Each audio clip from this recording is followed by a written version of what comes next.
Here's a story that you shall hear. That has nothing to do with Paul Revere. It's about a little boy that was set free, and his lifelong friend was an apple tree.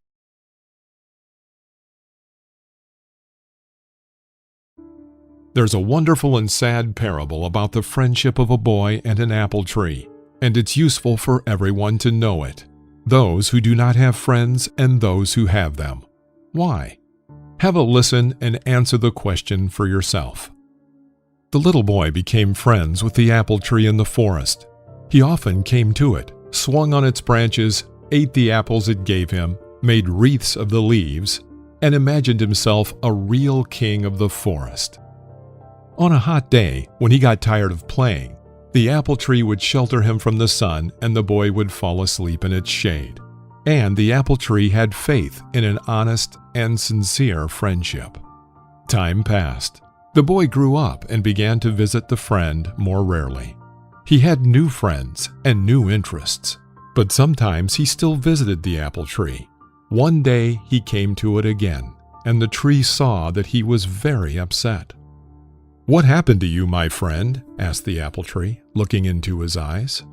"Why do you no longer play with me? Do not swing on my branches. Do not imagine yourself a king."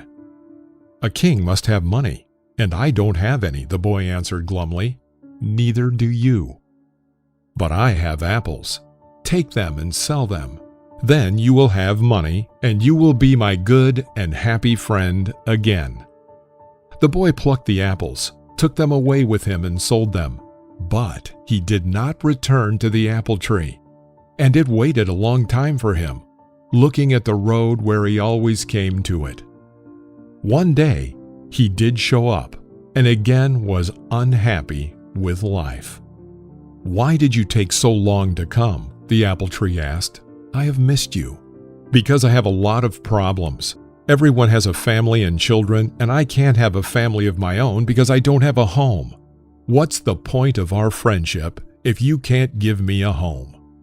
"I can," the apple tree replied. "Cut down my branches and build yourself whatever home you want. Then you will be happy again." He cut off all its branches, went away and built himself a house, and then married and enjoyed life until his old age, without remembering his apple tree. But one day he came back to it, and again, instead of the joy of seeing it, he complained about life. "I'm sick of everything. I want to sail away somewhere so I don't have to see anyone. I need a boat, but I don't know where to get one." The apple tree was silent, looking at his friend sadly. But the man took out his axe, and swinging it several times, he cut down its trunk to make a boat out of it. And when he had succeeded, he left without even looking back at the poor, tortured stump left from his friend. Time passed. Frequent rains watered the apple tree stump. The sun warmed the ground around it. Wild animals sometimes climbed on it and rested, enjoying life. But the stump was not happy about anything. It no longer saw the meaning in what it used to value more than anything else in the world. But the world did not cease to exist, and one day the stump released a little green sprout from its soul, which quickly turned into a young, beautiful apple tree full of strength. It began to live and again learned to enjoy every new day. But one day, a little boy came to it and said, "Hi, let's be friends." The apple tree trembled with all its branches but did not answer him.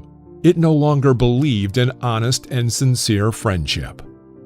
George Carlin, American stand-up comedian, actor, writer, screenwriter, and producer, once said, "Inside every cynical person is a disappointed idealist. Who knows, maybe he used to be such an apple tree for someone too."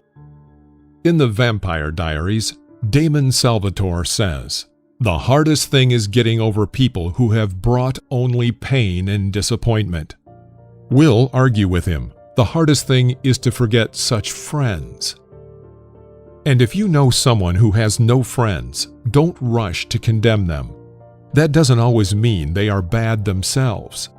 Maybe they have been an apple tree for someone too often, and now they have simply stopped believing in honest and sincere friendship. And that's very sad, isn't it? Not having friends shows that a person has many reasons not to trust people.